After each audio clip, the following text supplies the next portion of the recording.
What's up, folks? How you doing? Welcome back to Football Digest Daily. My name is Nyash. I hope you're having a fantastic Monday. Let's check what has been happening this weekend as far as sports is concerned. Of course, the biggest sport that is happening this weekend, or it's happening since, is it 11th January or 13th January, has to be the Africa Cup of Nations. And now we're done with the group stages. I hope you watched our review of the group stages and our preview of the round of 16, because it's been dramatic and then some. The round of 16, of course, has been playing, or has been happening since Saturday. We have seen some fantastic matches. We had our first goalless draw, or there was a goalless draw that went all the way to the penalties. This weekend, we also had, the FA Cup. But who gives a damn about the FA Cup? I don't, especially not Arsenal fans, right? And of course, there have been some La Liga action. So much happening, right? Let's just start off with the Africa Cup of Nations, because that's our bread and butter. Yes? So we had on Saturday the first round of 16 match. That was Angola going up against Namibia. And boy, Angola bana, sijui wamekula nini bana. Mabululu is on form, scoring goals so far. Some fantastic goals, by the way. And Namibia, they just never got going. They looked out of sorts in that game. It's a pure parallel of the Namibia we saw maybe against Tunisia. Yes, they never looked like they would score anything. Angola looked like they would score like 5 goals. Yes, they were very clinical. They created a lot of chances. Yeah, and I honestly believe they do deserve to be the quarterfinals where they are right now. 3-0 winners. Yeah, and I'd mentioned in the podcast where Angola, we said they are called the Palancas Negras, this black Sabo Antelopes. And the Namibia team is called the Brave Warriors. So is it going to be the Warriors who are going to be hunted by antelopes? Can you imagine that? Like antelopes hunting down warriors? Yeah, crazy when you think about it, right? And yeah, it's the Sabo Antelopes that came out on top. And of course, Angola now through. They're going to be meeting Nigeria. Nigeria was playing on Saturday at 11 p.m. against Cameroon. A game, of course, which is a big one. Felt like a derby. It's always a crazy match when two of these teams meet. And Big Willie was telling me, every time Nigeria meets Cameroon, like in a normal game where it's not like a final or anything, Nigeria always wins. And I was like, for real? Really? Nigeria are winning tonight. Yeah, but every time Nigeria meets Cameroon in like a final, Cameroon always wins.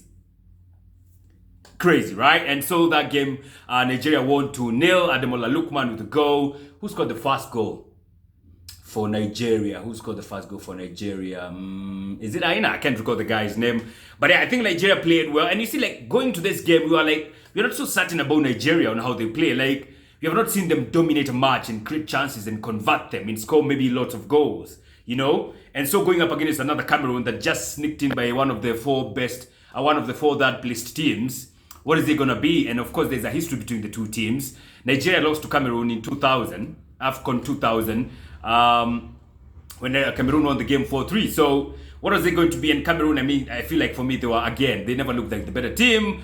Osimhen, we saw another side of Osimhen. You know, he's not clinical. He has not been clinical this Africa Cup of Nations, but boy, the industry he gave in that match, he was a proper thorn in Cameroon's defense flesh. Like Ali was Mbwamba, and it was such a nice watch to see. He created a lot of trouble for Cameroon's defense. I think he even had an assist, if I'm not wrong.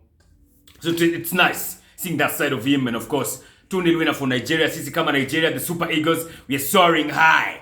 Yeah, we're soaring high. We clothed them lions. These lions, Indomitable lions, not good enough. I don't feel like Cameroon created enough to deserve to win that game or even score a goal. So, yeah, they're out, going home. And I understand most of the people in Ivory Coast were supporting, is it Nigeria? In that game, you know, like every time there's Cameroon, Senegal, Nigeria, and Ivory Coast, those teams playing, it always feels like sort of a derby. It's weird. But again, like, of course, they're in the same line. West African countries, you know. So, yeah, that's what's up. So, Cameroon knocked out. Nigeria go through to the quarters, and they'll be facing Angola. The other match was happening yesterday at 8 p.m. Who did we have at 8 p.m. yesterday? We had the Equatorial Guinea, yes. We had the Guinea derby, where Equatorial Guinea was taking on Guinea. And like I told you in the podcast, I feel like Equatorial Guinea's journey in the AFCON will come to an end in this match, and it sure did. You know, it's crazy. Emilio Nsue was absolutely missing in action in that game till he got the penalty. He was nowhere to be seen, and then he gets the penalty. You're like, all right. And they're actually 10 men at this point in time, because Fedeborico was red carded. Howler of a tackle he did on a Guinea player, on a Guinean. And you're thinking, all right, so 10 man Equatorial Guinea are going to take the lead against Guinea, right? So Emilio Nsue, the top scorer, surely. He has 5 goals so far to his name. A makeshift striker, right? But he knows how to find the back of the net. So he's definitely going to convert this one, right? A penalty. Wrong. He actually did not convert it, hit the post and went out. You're like, what the hell? The top scorer so far is missing a pen like that. Equatorial Guinea, your goose has been cooked, man. Your goose has been cooked. And it seemed like Equatorial Guinea, of course, being 10 men, wanted to go there to the extra time. But Guinea having none of that. And Bio, who actually... Bio's the one who scored against... who did he score against?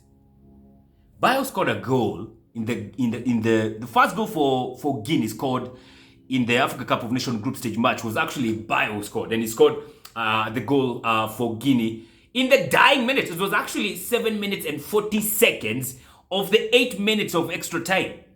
So like 20 seconds from that would have gone to 8 minutes and maybe extra time. Yeah, and Bio, of course, scored a good header, by the way, to give Guinea the lead and 1-0, and that was it. Like in the dying minutes, Maze. Not El Salvador. Salvador, had, of course, like I said, he had won a penalty for Equatorial Guinea, and Millionzue could not convert. And then Guinea actually had a couple of chances in the dying minutes, especially when Equatorial Guinea were 10 men, but they could not convert them until that one by Bio. And of course, 1-0 win for Guinea, and now they are through, man.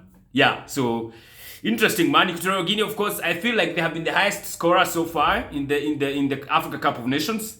Out, they are done. Yeah, they've enjoyed the journey. So yeah, tulisema the Africa Cup of Nations might be too small for them. They are like a big fish in a small pond. They need to go to the World Cup and something like that. Then 11 p.m. we had Egypt and DR Congo, a crazy match. Another match which was really hard to call. You know, like, I feel like the 2 games played yesterday were honestly hard to call. Like, you could not easily call Equatorial Guinea and Guinea. Like, you couldn't. Personally, I have a soft spot for Guinea, so I'm excited. And I predicted Guinea would go through, so that's cool. And then Egypt versus DR Congo. This is another game of 2 sides who were just not clinical, man. So many chances. Wamepura. It's like we are doing rugby tries. You know, wayward headers, poor decisions being made. But then again, of course, Cedric Bakambu scored fast for DR Congo against the run of play. You know, like, Egypt have a lot of position. Like, they play well, they have a lot of the ball, but every time they concede fast. They did that against Cape Verde. They did that yesterday against Egypt and against DR Congo. And you're like, what's going on? What's going on? And then there's Mustafa Mohamed. Mustafa Mohamed first blocked a shot. There's a chance he blocked from El Neni, and you're thinking, those are the kind of shots which kind of ricochets off a defender's ankle or something and just finds itself in the back of the net. He blocked that. Right? But then again, Egypt got themselves a penalty in the, I think, 43rd minute. Hegazi was fouled by a defender from DR Congo, and Mustafa Mohamed stepped up and converted. And you're thinking, all right, so 1-1, and goes on like that. A lot of wasted chances, in my opinion. Goes all the way to the extra time, still converting, still they cannot convert the 2 chances. I mean, if these teams are playing rugby, I think they would have done well. I think we would have seen a couple of tries, ain't gonna lie. There was so much off the target shooting, like wayward shooting, if I may call it so. So goes all the way to the extra time, cannot get past each other, goes to the penalties. And then Mustafa Mohamed again. This dude cut a polarizing figure yesterday, but they ain't gonna lie. So he converted the penalty to make it 1-1 for Egypt. Then they go to the 2 penalties now, and he misses his penalty. If he converts that penalty, we don't have to go to sudden death. Because Masuaku missed the penalty for DR Congo. And it's another crazy thing. Masuaku was taking, I think he took like almost all the corners for DR Congo. A lot of them. Come to the penalty, and motherfucker cannot convert. Pura Yuka rugby. I'm like, God damn, what's going on, man? Mustafa Mohamed, what's going on? And then, of course, went all the way to sudden death. The goalkeepers had to have a go at each other. The goalkeeper for Egypt could not convert his. And Lionel for DR Congo, of course, converted his. And Congo, just like that, went through. I'll be honest, I felt like Congo might not get past Egypt. I was wrong. And you know, it's crazy. Congo have not won a single match in this Africa Cup of Nations. It's just crazy. You don't have to win a match by the end of this AFCON to maybe even win the Africa Cup of Nations. I mean, DR Congo drew their 3 games in the group stages. They drew with Morocco, they drew with Zambia, they drew with Tanzania. They have now scored 3 goals so far.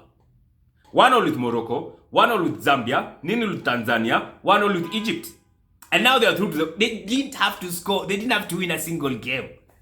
It's crazy. Now, of course, the quarters are set. So, like, we have Nigeria versus Angola. The other one is between Guinea and DR Congo. That's going to be a cracker for sure. Tonight, We have 2 matches. We have at 8 p.m. Cape Verde versus Mauritania. Man, I'm going to tell you, man, if Cape Verde don't destroy Mauritania, I'll be absolutely shocked. Yes, Cape Verde do play quite well, so I expect them to get past Mauritania. Then at 11 p.m. we have the biggest of them all, Senegal versus Ivory Coast. And like I said, if you have ever watched Nat Geo, you always know, you have most definitely watched lions hunting down elephants.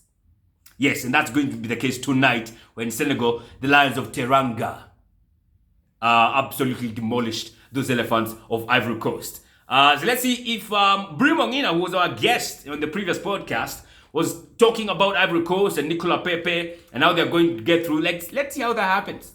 Let's see, because I feel like they're going up against the best team so far in Africa Cup of Nations. Of course, the best is for me Morocco and Senegal. All right, so let's see how that turns out. And of course, tomorrow we have the last 2 matches. And then on Wednesday, we shoot our podcast, so you can find it on Thursday. Extra Digest podcast. We're just doing a review of, a review of the round of 16. This weekend, we also had FA Cup matches happening. Nothing much to talk about here. Tottenham got beat by Man City. And again, Tottenham now just have to fight for the Premier League.